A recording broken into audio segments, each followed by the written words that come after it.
One of the most underrated aspects of employee performance is confidence. If you can instill confidence in your team, then you are going to have a much more high-performing team. Now, you actually, as the leader, have an enormous amount of impact on how confident your team is. If you believe in your employees, then your employees are more apt to believe in themselves. And when we talk about confidence, it affects a number of different aspects of their performance. So when we talk about giving a presentation, for instance, if you're insecure in giving a presentation versus confident, which are you going to perform better? Obviously the one where you're more confident as opposed to insecure. If you're second guessing yourself all of the time, if you're not confident in moving forward, then you're going to be moving slower through all of the decision processes and work that you have to do. If you're facing challenges and you're doing those in a confident manner versus an unconfident manner, you're going to be learning more. You're going to go through those challenges much quicker and much more successfully if you move from a place of confidence.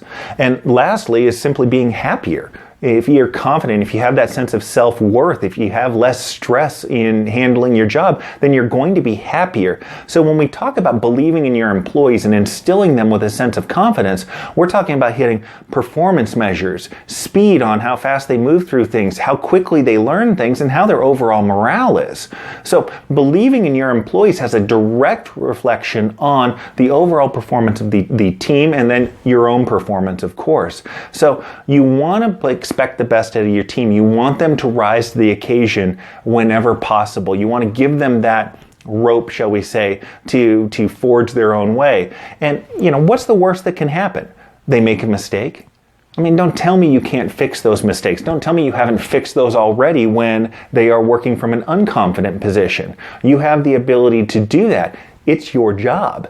So to get you started on this and believing in your team more, what I want you to do is actually, in the interactions that you have with them, really focus on the successes in each task. If the task itself wasn't a success, then you can go ahead and pick it apart a little bit and point to particular steps where they were successful, and then you address mistakes with learning. So focus on the successes wherever possible, address the mistakes with learning when they happen, and that'll help you to actionably show that you believe in your team. And when you do that, they're going to go ahead and soar. Thanks.